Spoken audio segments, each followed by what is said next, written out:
Welcome to the Voice of San Diego at home, May 12th, 2020. I'm Scott Lewis, CEO, Editor-in-Chief at Voice of San Diego. Missed Monday. I have other responsibilities in this job. Much apologies. I missed Monday. I don't know the days of the week anymore. Do you? If you do, give me a tip on how to follow them. Monday had other things to do. Tuesday, we're doing it. Tomorrow, we'll be here too. Got a lot of things to go over. A lot of things to discuss. First off, let's go to the tweet heard round the world. Assemblywoman Lorena Gonzalez. This is a family-friendly broadcast, so I hate to violate your eyes with this. So careful, folks. You can use some raw language around here.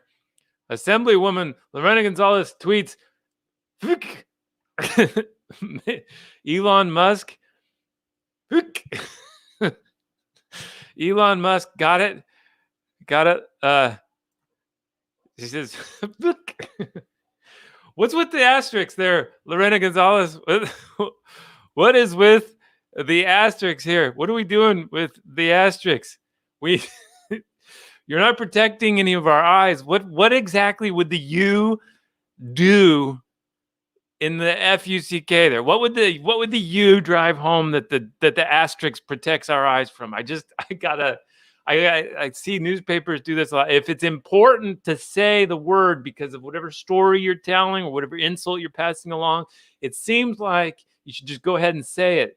Say fuck Elon Musk. So I got a lot of people like a lot of clutching pearls about it. A lot of clutching pearls, but this story made it worldwide. Elon Musk, of course, has a manufacturing facility headquarters in Alameda County. Alameda County still has a stay-at-home order stricter than the state of California. State of California said you can open some manufacturing facilities. County of Alameda said, nah, not yet. Elon Musk says, I'm going anyway. His threats about leaving California provokes this tweet from Lorena Gonzalez, who says, fuck Elon Musk. Fuck. I'm sorry. I really like that. That's just it's good stuff. The California Business Industry Association, California Business Industry Association replies back with this in today's paper. I'm reading the story about Elon Musk and his challenge of Alameda's stay-at-home order. I'm reading that story and I look over and I see this ad from the California Business Industrial Alliance. I'm not sure what that is. I have to look at them. And even they're like, she championed AB5. We'll talk about that in a sec. Elon Musk founded revolutionary companies, created thousands of California jobs. Who's really California? Come on, guys. Who's really? What are you protecting us from? What exactly are the asterisks protecting our innocent eyes from? People, if you want to have an argument about it, if you want to use the word, use it. If you want to argue about the use of the word, use it. Maybe the Union Tribune's advertising team didn't want you to put that word in there. But look, they even went further and they blurred out the CK because you need to go the full 3 asterisks thing here. Because if you just do the 1 asterisk, well, that's just too much for our eyes. we can't have F asterisk CK. We need the full 3 asterisks. You know, that's when our eyes, that's when we can go about life. Because if we see the CK, I don't know what, total anarchy. It's going to be total anarchy. Thank you, Union Tribune. Thank you, California Business Industrial Alliance. And thank you, Lorena, for protecting us from this this onslaught of vulgarity in our eyes. Ah! The vulgarity is hitting our eyes. I kid Elon Musk. I think he probably would have put the full word in, right? He responded to her saying, "Message received." Ooh. Look, this is obviously a lot of fun I'm having here with the Assemblywoman and the billionaire and the newspaper. I don't minimize. I actually think like what a difficult situation Alameda County is in right now, right? Like they obviously can't let him open early or else what's the point of their law and their public health officers and their power if you can't stop that? On the other hand, what a shit show. I'm sorry. Shit. Shit show. And so we'll see what happens with that. Again, California did allow manufacturing facilities to open. Alameda County did not. We heard today, LA County. Again, these public health officers have tremendous power under state law to pass these restrictions that we're all living under right now.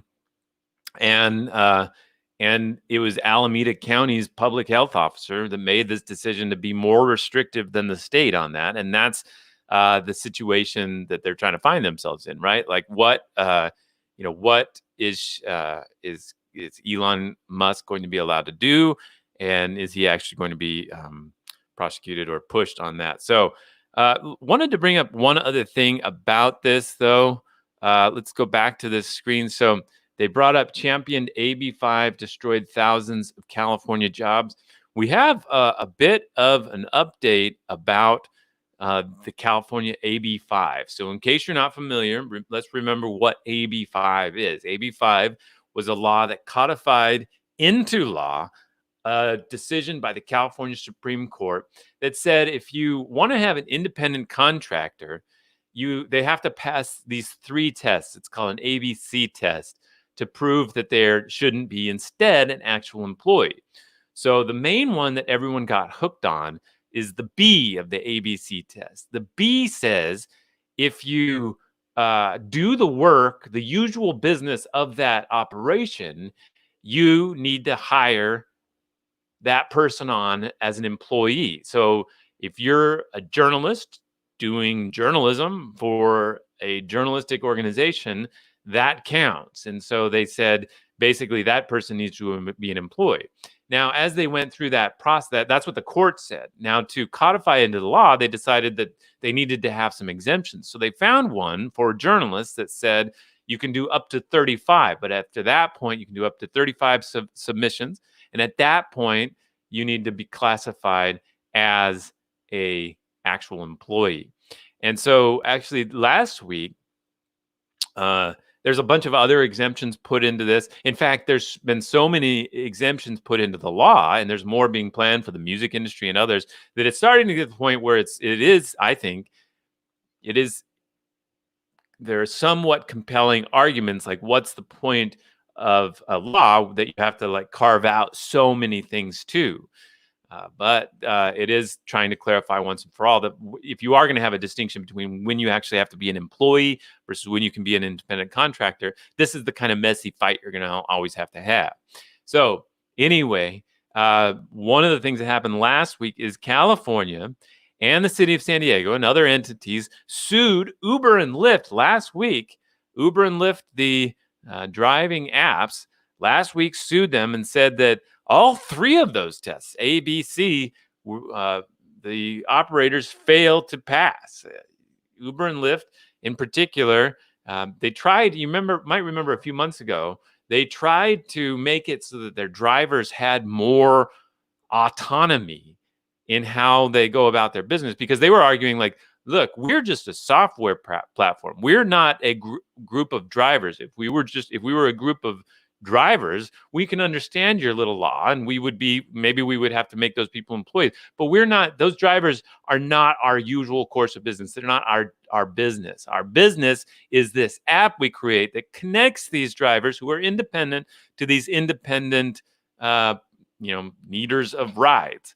And so they tried to make some changes. You might notice if you ask to go somewhere on Uber or Lyft now, the driver can see where you're going to go before deciding whether to go pick you up, which was a key sort of way to communicate that, oh yes, they can make these decisions autonomously. They can act autonomously. Therefore, they're not employees. So the state of California and the city of San Diego, City Attorney Mara Elliott, have sued Uber and Lyft, saying, no. They say, for the full range of protections afforded by California's wage orders, labor code, and unemployment insurance, workers are generally presumed to be employees unless the hiring entity can overcome this presumption. Uber and Lyft cannot overcome this presumption with respect to their drivers. In other words, their drivers are doing what they do, which is, as a business, provide rides, and thus they should be employees, and in particular, in this moment, should be provided with sick leave, minimum wage, and unemployment insurance. Those are the things that Uber and Lyft do not want to provide their drivers. So that's what this fight is about. You might remember City of San Diego, City Attorney Mara Elliott also filed suit against Instacart. She alleges that, look, Instacart says, Instacart sends people to the grocery store to pick up groceries and deliver them to people's houses. She says, look, they can't decide how to go about doing that work. They get all kinds of direction about how to do that. Therefore, they are employees, and they should have sick days, minimum wage, and other things that are that accompany employee status. Now, crucially, also, employees can form unions. It's part of what's behind this as well. The group Protect App-Based Drivers and Services, PAPDSA, PAPDSA also invoked the coronavirus in its response to the lawsuit and said in a press release that the suit would force Californians out of work and eliminate access to these essential services when millions are relying on them. So, big moment in the AB5 discussion, big moment in Lorena Gonzalez's career. She has always been liberal on the Twitter, and I don't mean liberal politically. She's always let it be known how she feels, and sometimes about me, sometimes other people. And this time, she, of course, hit us with this Elon Musk. And then, of course, the UT protected us by blurring the CK out, because we can't have any CKs that really burn into our brains and our eyeballs what horror has been presented to the public. All right. Next story. Testing. Did an update this week. Will Huntsberry, Voice of San Diego's intrepid reporter on education, normally investigative reporter on education. He's obviously taken on some of these coronavirus stories. Testing in particular has been something he's followed. Basically, the governor and local public health officials say that we need about 5,200 tests per day in San Diego County. 5,200 tests per day in San Diego County. But there's a problem. It looks like we finally built that capacity in San Diego, but now they need to find people to test. This is that transition we've been talking about. They need to take not just people who are coming in sick, they need to start to test to prove that the virus isn't elsewhere, that it's not out there still, that it's not being missed just because we're not testing. And so they want to get up to 5,200 tests per day. Early on, local hospitals and clinics ramped up their testing capabilities after it was clear the United States faced a testing shortage, but San Diego officials are still struggling now to bring those tests to the people. Here was a quote from Dr. David Pride, an infectious disease specialist. He said, "One might argue we built too much testing capacity. At the time, it seemed like too little. Here we are weeks later, and it's looking like too much. We're really counting on state, local governments to help us figure out who needs to be tested." So they're going to go through a process now of deciding, do we do random sampling around the county to make sure we can pick this up where it starts? Do we do all prisons, all long-term care facilities, these kinds of places, so we can verify that it's not here and it's not because we're not testing. If you want to know the value of testing, look no further than the White House. The reason the White House is operating, according to the president, is because they're testing people all the time. And when they find out one of them has been exposed or actually has it, they isolate them. That's how they're able to continue operating. They're making people wear masks, and they're making people separate. And so sometimes separate the rhetoric from what they're actually doing, which is at the White House testing the bananas out of people every day, all the time, so that they can act with more confidence in their daily operations. That's what we want for everywhere. We're going to get the NBA back. We're going to get the Major League Baseball back. I guess what they're telling us is that we need to prove that we're testing a lot and that the results of those tests aren't coming back significantly positive, less than 4%, for example. And then we're able to track and keep the people who are sick isolated so they don't infect others. That's the theory. Basically, what I've come to understand is we are transitioning now to what it's going to look like for a while, what life is going to look like for a while. What does that mean? So it means masks. It means social distancing. It means we're probably not going to have concerts for a while. It means if they play baseball, if we play baseball, probably not going to have people in the stands. But remember, hospitals right now are losing money tremendously. There's very few patients in these places. ERs are largely empty. We have doctors, physicians' assistants, nurses losing hours right now. Many being laid off or furloughed. So I think if we were trying to protect the capacity of the healthcare system, that's been done. Now we're going to adapt to this new lifestyle, right? This separation, this sort of living with this threat without letting it spike again. And nobody knows what that looks like. Nobody knows what any of that looks like, or what it's going to feel like, or how life is going to go. And so this is kind of the month of adaptation that way. And I don't know what that looks like, but I do have a theory. It seems like we are basically heading towards a world where all the stuff is more or less open, except for congregating inside. Like restaurants where you have to socially distance don't make any sense to me.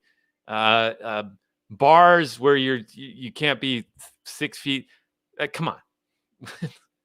That's not a bar. It's not happening. I think we're getting to the point where, and all the research, there was a great article in The Atlantic, highly recommend it. I'll post it as soon as I can find it. I'll post it in the comments. Great article. I also posted from a biologist talking about the threats. All of the research seems to be coming back that outside is much better than inside. Outside is much better than inside. That these funerals that people go to, these banquets, these conferences that they went to, those were real. Those nursing homes, these inside locations are really not good. And having a bunch of people crammed in them, not good. Unfortunately, that's what a school is. And I'm terrified about what's happening to schools. I don't know if you followed me last week. Terrified about what's going to happen to schools. I don't know what's going to happen to schools. When are they going to open again? When are we going to be done with this nightmare of managing their daily lessons? How is anything going to reopen until we have a place for kids to go every day? So I have an idea. I put this out on the social media. Seemed to get some traction on the Twitter, on the on the Facebook. Here's my idea. We turn the entire society, San Diego, inside out. Everything goes outside. Restaurants, outside. Bars, outside. Hair salons, outside. Close the street, like in Ocean Beach, Newport Avenue. That main street right to the ocean. Close the street. Let the street be taken over by the shops and by the restaurants and by the barber shops and by whatever. Put everything out on the street. Somebody says, what about cold places? Yeah, sorry, we don't live there. Let's lead. If our biggest ally in this fight against this virus is the sun, let's join forces and bring Mr. Sun into this. Schools. I sat there and thought, how are we ever going to go back to school? And I don't have a good answer for that. I don't know how we're ever going to go back to school. But I sat there and thought about it. There's not a single place in my kids' school that I can imagine them not being within 6 feet of each other. Not a single place. The rooms are tight. The hallways, no. The cafeteria, no. The office, no. Everything. There's choke points all over the place. I have hauled so much stuff. I'm a PTA dad. My wife's the PTA vice president. I'm hauling stuff in there all the time, dropping things off, going in. There's no place in that school where kids can be distant 6 feet apart. It's not happening. If your idea for reopening schools is that kids will be 6 feet apart, go back and draw another idea, because that's not going to happen. There's nothing ever like that going to happen. So my idea is, as I was thinking, well, there are 2 spots I can picture where people could stay apart and the sun could be burning the virus live while it's out. Outside. The field and the courtyard at my kids' school is the only place I could picture them being where they would be safe. Summer camps, outside. Close 400 miles of streets in San Diego and let the stores come out, let everything come outside. I think the sun is our only ally in this fight right now. Let's join forces and see if we can't get people. Look, all of these discussions are all, like the governor said today, they're going to lay out dine-in options for restaurants. But there's not that much restriction holding people back, except for on big groups of people. We're probably weeks away from basically being able to have stores and stuff like that. The problem is who's going to want to go to them? Today, Cindy Martin, San Diego Superintendent of Schools of San Diego Unified School District, she's a superintendent, along with Austin Butner, the superintendent of LA Unified, wrote a piece in Cal Matters, link to that too.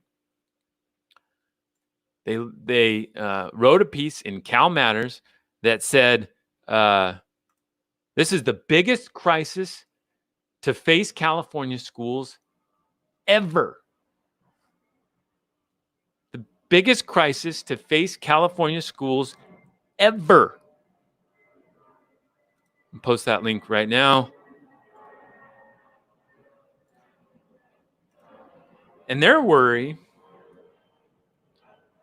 look at that, it worked. Their worry is that they have to deal with all of these costs to retrofit schools, to get people back to school. And at the same time, they're facing perhaps a 20% or bigger cut in state funding. So they're going to have more costs, a tougher job, and they're going to lose money. They're freaked out about it. Understand. I don't know how they can square that either. However, let me add another potential problem for this. If they come back and their answer is that everybody should just keep doing this distance learning thing, and which I translate in my head as spouse unemployment plan, distance learning to me means spouse unemployment plan, and one of you isn't going to work. Like that you can't educate your children and work at the same time. We are barely, families like us are barely holding it together at this level of productivity. We're doing that because we have in our minds that this is some kind of temporary situation. But San Diego State University announced today they're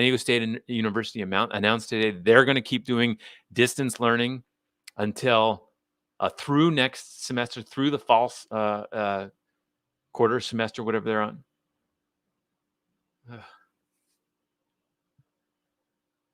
Distance learning. So if they come back and they say that our plan is that you keep doing this distance learning, which, yes, as somebody puts here, how does that work for single mom? It doesn't. It doesn't work for single moms. It doesn't work for any working parents. And so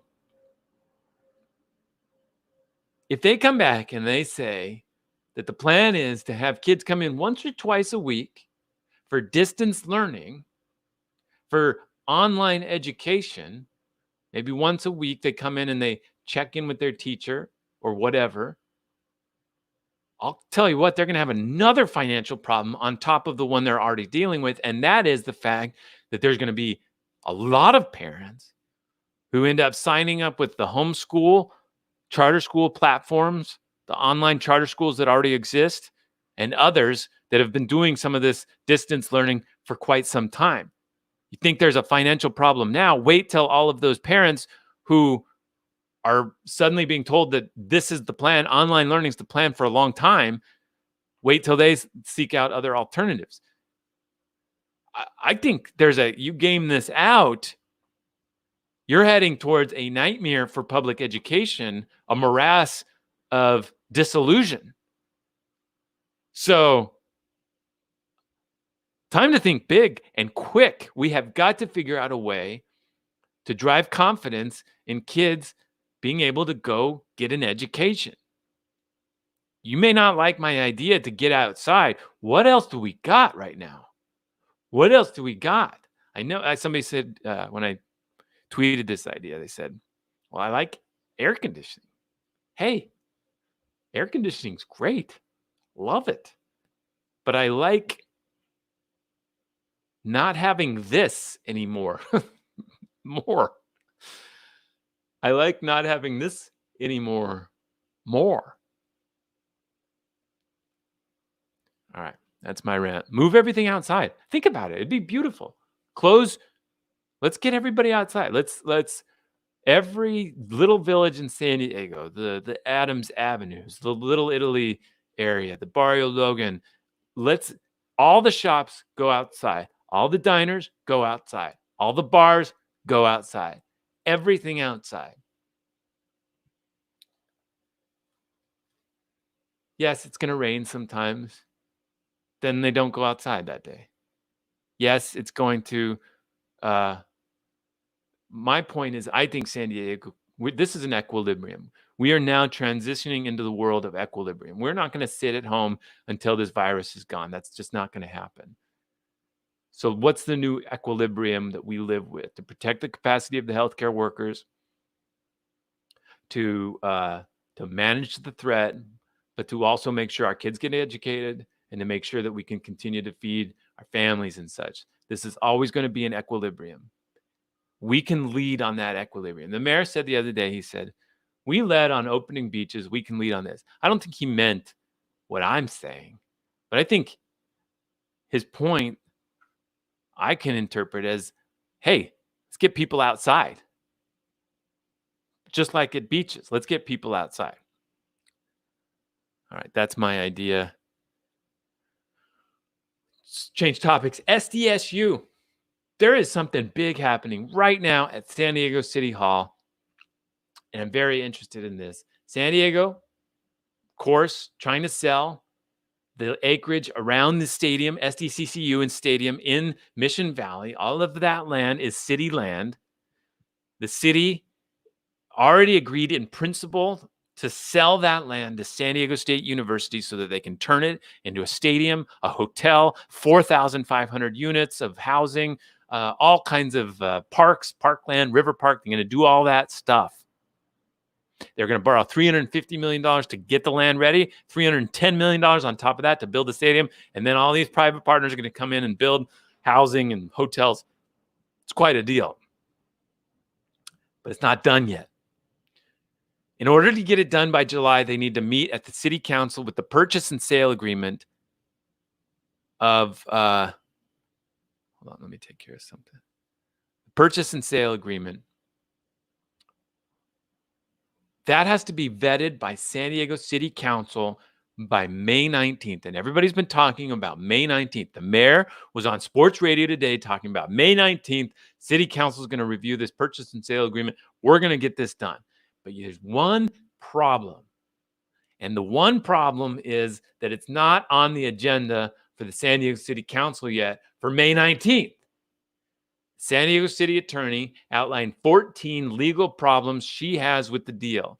Most of them are along the lines of, this seems unclear, we could get sued, let's not do this. One of them, for example, says, hey, if people are allowed to use the park, the river park that you're building, and the university prioritizes university events for that land, but it's a city park, we could get sued by somebody who says it's a city park and the university shouldn't have priority. Maybe clear that up in this deal. The university comes back and says, don't worry, you won't have a problem there. That's one issue. Another one is San Diego City, for example, is going to do this sewage recycling plant. It's called Pure Water. Eventually, like 30% of our water is going to come from reusing the sewage that we dump into the ocean now, cleaning it up, piping it back into the system. That's called Pure Water. It's already underway. It's happening. They may want to put facilities on that river park or in that SDSU Mission Valley land. And the city attorney says, we better make sure that's in the deal. And SDSU says, don't worry, it's going to be in there. It's fine. You can build it. We're not so happy about you taking this park and putting a poop pumping facility there. We'll deal with it. Okay. Cool. A lot of issues with these little things about finishing the deal. They've already solved most of them. There's another one. 10% of the 4,500 units, 10% of the 4,500 housing units that they're building at this Mission Valley location are going to be set aside for affordable use for people who make 60% of the area median income. So that's like 450 units are going to be set aside for those families. They're going to build 1,000 units, set 100 aside. 1,000 units, set 100 aside. And so that's the plan and the commitment by San Diego State. One thing is, San Diego State wants to manage that effort. They said, hey, we're not going to pay 10% fee. What we can pay instead, we're going to pay, we're going to just actually build those units, but we're going to manage them ourselves. The city attorney says, how about you let the Housing Commission do that? We're not sure you're actually going to check that those people qualify for those homes in the same way that we do make sure that happens on our affordable housing units. That's another concern. SDSU says, don't worry, we're going to do it well. We should be allowed to manage it ourselves. All of these things are not insignificant. They're worth discussing. But should they hold up the deal? That's the question the San Diego City Council has to answer. And we're not sure whether they're actually going to discuss that. I've asked San Diego City Council President Georgette Gomez in her office what the deal is. Are they going to be doing this? Are they going to be discussing this or not? I have not heard back. I'll let you know. All right, another issue. You guys know about this building here? It's the Botanical Building in Balboa Park. Well, there's an entity called the Balboa Park Conservancy.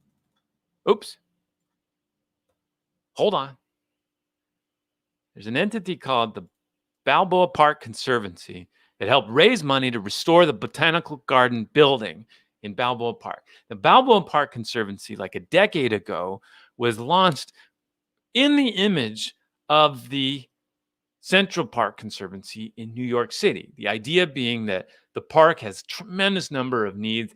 It's got a lot of buildings that are falling apart, a lot of infrastructure that's falling apart, and it needs to raise a ton of money. And the city needs to pay attention to it better, but can't manage it as well as it should. Balboa Park Conservancy was supposed to come up and be the entity that sort of provided this governance, that made this connection and this MOU with the city, and really provided some leadership. The Balboa Park, unlike other parks, has like 300 different interest groups. You've got foundations that raise money for it. You've got the Friends of Balboa Park. You've got the Museum of Photographic Arts and the Museum of this, the Museum of that. All these places that have an interest directly in Balboa Park. Nobody's singularly in charge.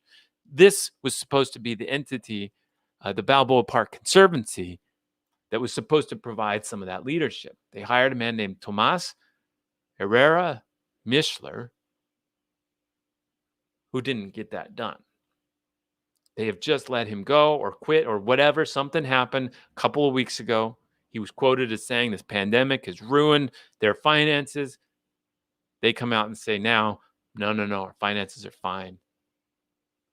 Not sure what happened to Tomas, but brings up the question. Lisa Halverstadt did a story for us that right now, the future of the Balboa Park Conservancy is in a crossroads, and it's worth following because if you care about Balboa Park, it needs some love, and it will need more love than ever before because of what's happening. And there's been all this talk for years. Maybe the county should take ownership of it. Maybe the county, not the city, should take ownership of it, provide some funding, provide a governance structure. Maybe there should be a citywide tax passed that is managed by something like the Balboa Park Conservancy or something like that to help it get forward. Maybe you could pass region-wide tax that is managed by the county that helps fund the maintenance and issues at Balboa Park. There's a lot of people that agree there's a big problem at Balboa Park, but nobody agrees who's in charge of solving it. Great update there by Lisa Halverstadt. All right, before I go, I've already gone a little bit over my normal time. Any questions out there? Anybody want to second the idea of moving everything inside? I call it the inside out plan. Take San Diego, just take its guts out, put it all in the street, and then let the sun kill all the viruses. It's brilliant messaging. It's really brilliant marketing messaging. So I'm into that. I've heard some rumors recently, or there's been some discussion about Major League Baseball coming back. It's tough, when you have, again, I keep coming back to the White House. The White House is walking around, president talking around. We get tested every day. We get tested in the morning. We get tested in the night. We get tested in the evening. We get tested. Look at how many tests we get. She tested really good for a while, and then she didn't test very good. How nice would that be? How nice would it be to have so many tests that you know for sure you can act confidently throughout your daily lives? And then if you find somebody who's got it, you can just isolate them right away. That's how the American people want to live too, Mr. President. How do we get there?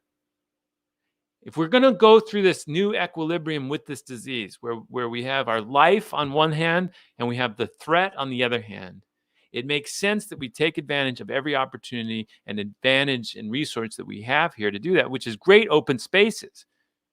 Close some streets, bring some stores, bring the barbers outside, bring diners outside, bring the schools outside, bring the summer camps outside.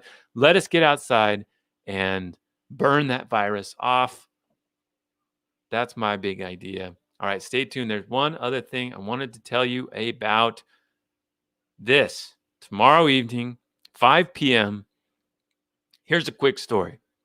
Several years ago,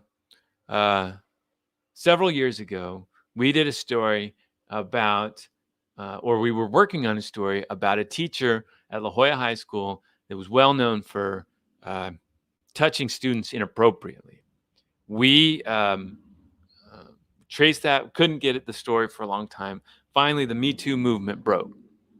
And a lot of the people we'd been talking to were suddenly more willing to talk than they had been. And they came to us, and we did a story about that. And after we did the story, we were inundated with tips and suggestions about how districts had mismanaged predatory educators and employees for many years. We started a series for several years. We fought in court with school districts and unions to get records. We fought for years to understand the exact systemic reasons why teachers were being protected if they did this or moved to other districts or whatever.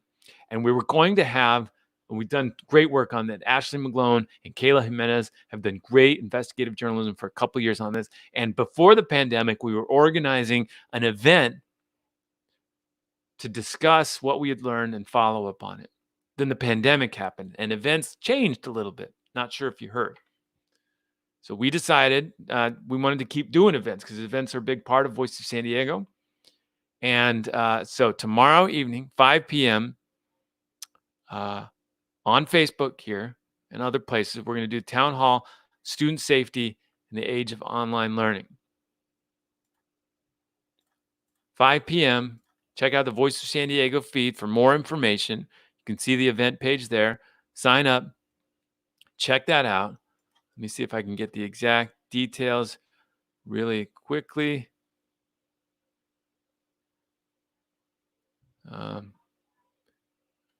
Here we go. 5 p.m. tomorrow.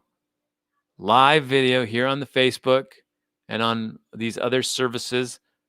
We're going to talk to DA Summer Stephan, San Diego Unified Schools Board trustee Richard Barrera, and several other people about how this move to this distance learning sort of conforms with trying to keep kids safe. One of the things we found was there were a lot of teachers that were texting and otherwise acting on the internet inappropriately with students.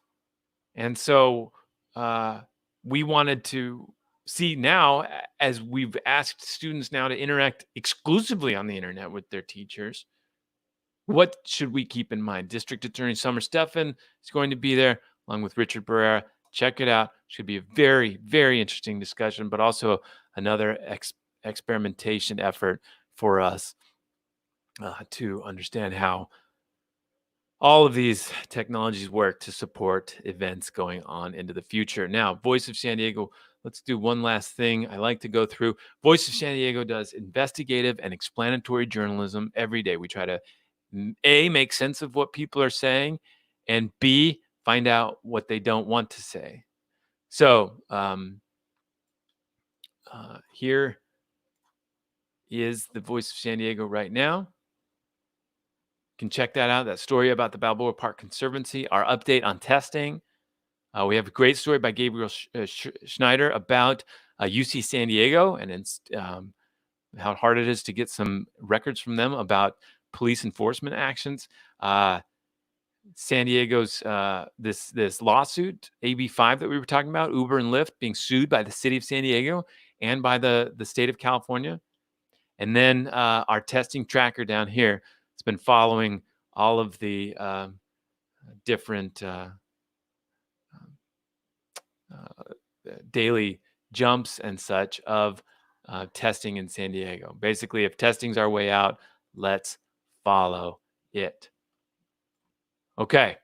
Thank you all. Does anybody have any last questions? Thank you all for your support of Voice San Diego.